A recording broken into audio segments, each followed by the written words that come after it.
Alright, Shalom. It's your brother Yerusha from the GMS Champaign, Illinois branch. For all things, we give all praises unto Yahweh, Bahashim, Yahushai, Bahashim, Rakakwadash. Alright, I want to give double honors unto the apostles and elders of Great Millstone. Salutations to all the Akim that's out here pushing this truth with all righteousness and sincerity. Alright, Shalom. This is another video from the beloved brother page, Arrows of Indignation 144. And we just going to, matter of fact, I'm going to bring out a scripture before I play it. This is Psalm 64 and 8. It says, "So they shall make their own tongue to fall upon themselves. All that see them shall flee away. And all men shall fear and declare the work of Yahweh, for they shall wisely consider of his doing. The righteous shall be glad in the Lord, and shall trust in him, and the upright in heart shall glory." Now, the part that I want to concentrate on is that 8th verse, when it says they shall make their tongue fall upon themselves. Alright, because that's that we're living in. You're going to see an example of that prophecy being told or being fulfilled right here in this video. Alright, which I'm glad I didn't play it with this happening right here. It would have blew me. Shalakia for that. So yeah, I'm gonna go ahead and play the video now.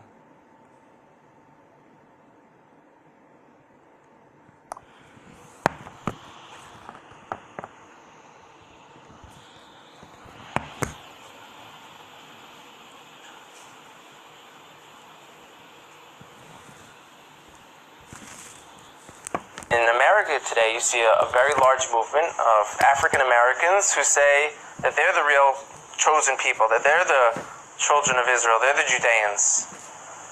You know, so what are they just trying to create an identity for themselves because they were slaves, or is there really something here? And the answer is most likely there is something there. And most likely, maybe that they were the original Israelites, and maybe that the Jewish people today who are white, Caucasian people came in a little bit later on. We know that some of the greatest sages of the transmission of the Torah were converts. Africa has perhaps hundreds of millions of people with this identity right now of being from the people of Israel. Does that mean they were from the 10 tribes? Likely not. We were taught by the historians and within our own traditions that when the Romans conquered Judea a few hundred years after that the tribes of Israel went into exile, perhaps millions of Judeans were sold. Alright, and the 10 tribes are you Northern American Latin, alright, Latin people, alright, the native people of Americas, alright, Puerto Rico as well, and you know, Colombia, alright. The 10 tribes came over here in America after the Assyrian captivity, alright. And then you have the Southern Kingdom, which is consists of you so-called African Americans, you so-called Jamaicans, alright, and you so-called Haitians, alright, the Negroes, alright, but hey, he's about to bring some more out. Into slavery, into Africa, into Rome, deep into Africa, and if you look now, you're seeing people who are most likely the descendants of those slaves who kept true. I like to bring up a few specific examples because they're going to be game changers. One of them wrote letters to Israel when it became a state. And they said, we're Israelites out in Africa. You know, everyone laughed at them and they said, African Israelites, these people are just trying to jump on the first world country bandwagon. They're living in a third world country, they got nothing. We're coming to Israel, we got innovation, technology. So they're trying to get on this train because there's such a thing called the right of return. All descendants of the Jewish people from around the world are able to move to Israel. So they said we are also. And everyone kind of laughed at them, like I said. And a few people took it serious and went out there and started studying them, learned about their culture. And a professor from Duke University went out there and did DNA testing on them. And he showed not only do they share Semitic genes from people who were in Yemen and back to the Middle East, these gentlemen, a large percent of them, have the Y chromosome to be Kohanim, to be priests. Now, if anyone who doesn't know, a priest is a specific family clan of the nation of Israel, who come from Aaron. Which we don't get into all that genetic and all that. All right, this is a spiritual thing. But what is he saying? That those people would derive from the tribe of Levi, which were the head priests. All right? Hey, because this is a spiritual. We were scattered amongst all nations, man. All right? This could be an Edomite that's telling on himself, telling on his people. Or this could be an actual Israelite who may look like a rabbi, who may look like another person. All right? And have come into some portion of the knowledge, man. All right, because our people have been dispersed amongst all nations, and we're gonna come out looking like these other nations, man. Because I don't know, man. Some in his spirit, he just don't give Amalek, all right. Maybe because he's being so damn truthful, you know. The devil, he's always deceiving. Aaron, the brother of Moses, who was the first priest, and anyone descended from Aaron has the status title priest. And we found that these men in this village in South Africa called Lemba, Lemba, carry this genetic marker to let us know that they share the same as from the Sephardic and the Ashkenaz and the population of the people in Israel today. They share the same exact DNA marker. That's mind-blowing. So everyone kind of got humbled a little bit, who laughed at them and said, now what? Now what do we do about its implications? Another area in Africa you have something big happening is in Nigeria. You have the Igbo people, or Igbo, pronounced either. And see, and a lot of our people fled to West Africa, all right, running from Roman persecution. All right, so it was a lot of Israelites that went over there and settled down in West Africa, man. All right, this is part of that nation right here. There's 40 million of them, also Christians, like I spoke about before, how that could happen to the children of Israel very easily. But also a lot of them are now coming out and converting back or adopting the rules of the Torah without all the paganism that they've been practicing for hundreds of years. There's been books written about it from scholars in Nigeria, from scholars from the Jewish people. And where it gets interesting is, in America, there was a slave trade. And a lot of the slaves, a very high percentage of them, came from Western Nigerian ports. And in America today, you see a very large movement of African Americans who say that they're the real chosen people, that they're the children of Israel, they're the Judeans. You know, so what are they just trying to create an identity for themselves because they were slaves, or is there really something here?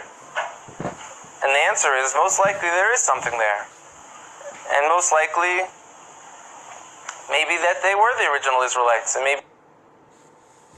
All right, so we're at the time of the truth being, all right, revealed, which I'm gonna grab this right here in 2nd Esdras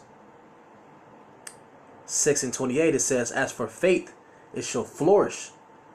Corruption shall be overcome, and the truth, which had been so long without fruit, shall be declared." And this are the days that we're living in, man. Where the truth is being declared, man. All right, hey, the truth of who we are. All right, us waking up, figuring out, oh shit, we are those people in the book. All right, we are in those days now, that great awakening.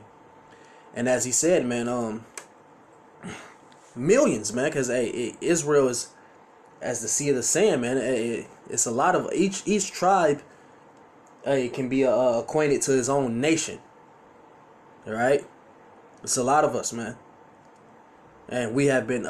This devil has lied to the whole earth and put veil over all these other nations, man. Yeah, here it is. Hey, under his rulership, nobody knows their biblical nationality anymore besides supposedly him. He's the only person who know they're Israel, but he can't tell you who the Hamites, Ishmaelites, all right, Ammonites, Moabites. Nobody's going by these names anymore. That's a ploy on his end. All right, but hey, the spirit of Yahweh Shem Yahushua is coming upon his people. So this is Luke 21:15. It says, "For I will give you a mouth and wisdom, which all your adversaries shall not be able to gainsay nor resist." So they can't deny the truth anymore, man. Right? It can't be denied, man. And that's exactly why this devil is gonna make his move. All right, because he knoweth that he have but a short time. This devil, he's gonna make his move because the truth is out, man. His lies aren't holding up anymore, man. All right. Matter of fact, let me get that.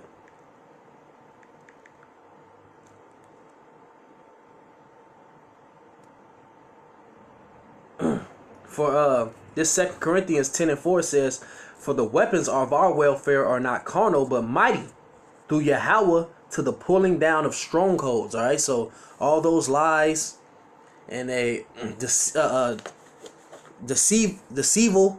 deceiving the people. All right, going around slandering, putting bywords upon us. All right, it's all being cast down. All right, through the spirit of Yahweh Bashem Yahushua. It says, casting down imaginations and every high thing. All right, is Esau not a proud man? Every high thing that exalted itself against the knowledge of Yahweh. All right, all his Scientology. All right, there is no God, atheists. All right, paganism. All these things are being cast down. It says, in bringing into captivity every thought to the obedience of Hamashiach. All right, so the truth is flourishing, man. And there's nothing this devil can do about it, man. All right, I'm going to gotta grab that since I keep closely quoting it.